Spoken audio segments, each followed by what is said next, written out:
হযরত আব্দুর রহমান ইবনে আউফ একজন সাহাবী। উনি নবীজি সাল্লাল্লাহু আলাইহি সাল্লামের বিখ্যাত সাহাবীদের মধ্যে একজন। বেহেশতের সুসংবাদ প্রাপ্ত যেই 10 জন সাহাবীকে বলা হয় আশারায়ে মুবাশশারা, ওর মধ্যে একজন আব্দুর রহমান ইবনে আউফ। উনি ছিলেন মক্কার সাহাবী, মানে মক্কার অধিবাসী। তো নবীজি সাল্লাল্লাহু আলাইহি সাল্লাম যখন মক্কা থেকে হিজরত করে কই গেছিলেন? এই মদিনায়। তো যারা মক্কা থেকে গেছে নবীজির সাথে সাহাবা, ওনাদেরকে বলে মুহাজির। কি বলে? আর যারা মদিনার নবীজির হাতে কালেমা পড়ছে, নবীজিকে সাহায্য সহযোগিতা করছে, মদিনার মানুষ, তাদেরকে বলা হয় কি? আনসার। আনসার। নবীজি সাল্লাল্লাহু আলাইহি সাল্লাম যখন গেলেন মদিনায়, তো এই মক্কার সাহাবীদের প্রত্যেকের সাথে মদিনার একজন করে একজনের সাথে ভ্রাতৃত্বের বন্ধন, যে তুমি তো তার ভাই, তোমার হাতে তাকে দিলাম, তার সুবিধা অসুবিধা, তার প্রয়োজন জরুরত সব কিছু তুমি খেয়াল করবে। মানে এভাবে সিস্টেম করে গ্রুপ করে একজন করে একজন মক্কার সাহাবীকে একজন মদিনার সাহাবীর সাথে কি বানায় দিছে নবীজি? ভাই বানায় দিছে। তাহলে চাপটা কমে গেল। আমি একজনের দায়িত্ব নিলাম, আপনি একজন। আমাদের দেশে যুগ ধরে মাদ্রাসাওয়ালারা আগে সবচেয়ে বেশি জনপ্রিয় ছিল লজিং। এখন না আলহামদুলিল্লাহ বোর্ডিং চালু হয়েছে ব্যাপক। আগে এত কি ছিল না, বোর্ডিং ছিল। আগে তো গ্রামে কি খাইতো? লজিং থাকতো ছেলেরা। তার মানে প্রত্যেকে আগে ওয়াজ হুজুররা বলতো, আপনারা প্রত্যেকে যদি একজন বাচ্চা নিজেদের ঘরে নিয়ে নেন, আপনাদের 5 জনের খানার লগে একজন বাচ্চা খাইলে তেমন আর কি হবে না, কষ্ট হবে না, কিন্তু বাচ্চাটারও পড়ালেখা হয়ে যাবে। আগে এটা লজিং প্রথা খুব ছিল। আমাদের টুমচর মাদ্রাসায় আমরা 4র্থ শ্রেণীতে, প্রাইমারি স্কুল থেকে আমি গিয়ে 4র্থ শ্রেণীতে ভর্তি হয়েছিলাম টুমচর, জীবনের প্রথম, সেই 1992 সালে। তো তখন আমি নিজেই ছোট্ট মানুষ, তখনও আমি এই 4র্থ শ্রেণী পড়তাম মাদ্রাসায়, কিন্তু আমিও 4 জন বাচ্চা লজিংয়ে পড়াইতাম। আমি ছোট মানুষ, কিন্তু এরপরও খাইতে হইলে, চলতে হইলে, থাকতে হইলে আমি তো লজিং নিতে হইল, এছাড়া কোনো সিস্টেম নেই। তা আমার মনে আছে, আমার লজিংওয়ালা মাগরিবের পরে বাড়ির থেকে, ঘরের থেকে একটু দূরে ছিল টয়লেট, সুপারি বাগানের কাছে। ওই লজিংওয়ালা, মানে লজিং বেটা আর কি, যে বাচ্চাদের বাবা, সবসময় উনি সাথে গেলে তো আমি বাথরুমে যাইতাম। আমি একলা যাইতে সাহস করতাম না, আমি নিজে ছোট ছিলাম, ভয় পাইতাম। উনি আমারে সবসময় ধরে নিয়ে যাইতেন। সুলাইমান ভাই আমার লজিং মাস্টার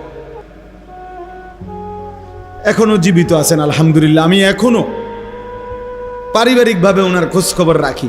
উনিও আমারে আপন সন্তানের মতো এখনো আদর করে, সেই ছোটবেলার সুলাইমান ভাই। তো এই জন্য বললাম, এভাবে আর কি একজন করে নবীজি দিয়ে দিছেন। তো এই আব্দুর রহমান ইবনে আউফ, উনি মক্কার সাহাবী। তো উনাকেও নবীজি সাল্লাল্লাহু আলাইহি সাল্লাম মদিনার একজন আনসারি সাহাবীর সাথে ভাই বানায় দিছে। তো আজকে তো মেহমান হিসেবে রাখছে। 1 দিন বা 2 দিন পরে এই মদিনার আনসারি সাহাবী ওই মক্কার সাহাবীকে বলছেন যে, ভাই এই আমার হলো এই খেজুর গাছ, এই হলো আমার বাড়ি এদ্দুর, আমার এই আসবাবপত্র যা আছে সব কিছু আমি তোমাকে অর্ধেক দিয়ে দিলাম। তুমি সব কিছু হিসাব করে অর্ধেক বুঝে নাও, অর্ধেক তোমার, অর্ধেক আমার। তো তখন এই সাহাবী আব্দুর রহমান ইবনে আউফ মুচকি হাসি দিয়ে ওই মদিনার সাহাবীকে বললেন যে, আলহামদুলিল্লাহ ভাই, তুমি আমারে দিছো, আমি খুশি, তবে আমার এগুলো এখন লাগবে না। তুমি শুধু আমারে তোমাদের মদিনার বাজার কোন দিকে, বাজারের রাস্তাটা দেখায় দাও, আমার বাজারে নিয়ে চলো। তখন এই মদিনার সাহাবী আনসার ওই আব্দুর রহমান ইবনে আউফকে, যিনি মক্কা থেকে আসছেন, ওনারে মদিনার বাজার দেখাই দিছে। ওইখানে নিয়ে গেছে আর যে এইটা আমাদের মদিনার বাজার। হযরত আব্দুর রহমান ইবনে আউফ বাজারে গিয়া তরকারি বাজার, যেখানে তরকারি বিক্রি করে কাঁচা তরকারি, ওইখানে গেছে। পুরাটা হাইটা আগে হিসাব করে চাইছে কার দোকানে তরকারি সবচেয়ে সুন্দর, ফ্রেশ, ভালো, উত্তম তরকারিগুলো কেডা আনছে। তো এরকম একজনকে সিলেক্ট করছে দোকানদার করে, ওনারে বলছে যে ভাই আপনি এই যা মাল আজকে বিক্রির জন্য আনছেন সবগুলোর দাম কত, কত দিরহাম হিসাব করে।